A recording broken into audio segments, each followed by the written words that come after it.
അങ്കമാലിയിൽ ഒരു ബംഗ്ലാദേശി കൂടി പിടിയിൽ. ദിൽവാർ ഹുസൈൻ എന്ന 28-കാരനാണ് പിടിയിലായത്. ദിൽവാറിനെ ഉന്നത പോലീസ് ഉദ്യോഗസ്ഥർ ചോദ്യം ചെയ്യും. 20 ബംഗ്ലാദേശികൾ എറണാകുളത്ത് എത്തിയതായി പോലീസിന് വിവരം ലഭിച്ചു. കേന്ദ്ര ഇന്റലിജൻസ് വിഭാഗവും വിവരങ്ങൾ ശേഖരിക്കും.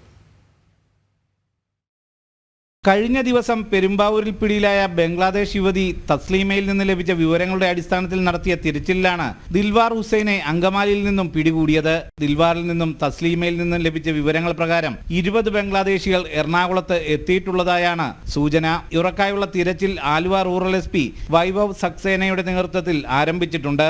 ഇതേസമയം ദിൽവാറിനെ കസ്റ്റഡിയിൽ വാങ്ങി ഉന്നത പോലീസ് ഉദ്യോഗസ്ഥർ ചോദ്യം ചെയ്യും. ബംഗ്ലാദേശിൽ നിന്നും കൽക്കട്ടയിലെത്തി അവിടെ നിന്നുമാണ് കേരളത്തിലേക്ക് വന്നതെന്നാണ് വിവരം. വ്യാജ തിരിച്ചറിയൽ രേഖകളടക്കം ഇവരിൽ നിന്നും ശേഖരിച്ചിട്ടുണ്ട്.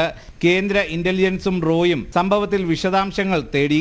ഇവർ നേരിട്ടെത്തി ചോദ്യം ചെയ്യുമെന്നാണ് ലഭിക്കുന്ന വിവരം. കേരളത്തിലേക്ക് എത്താനുള്ള പ്രേരണയും ഇവരുടെ ജീവിത പശ്ചാത്തലവും പരിശോധിക്കും. ഇവരുടെ സംഘത്തിൽപ്പെട്ടവർ മറ്റ് ജില്ലകളിലുണ്ടോ എന്നത് സംബന്ധിച്ചും അന്വേഷണം നടത്തുന്നുണ്ട്. തസ്ലീമയുടെയും ദിൽവാറിന്റെയും ഫോൺ രേഖകളും പരിശോധനയ്ക്കായി ശേഖരിക്കും.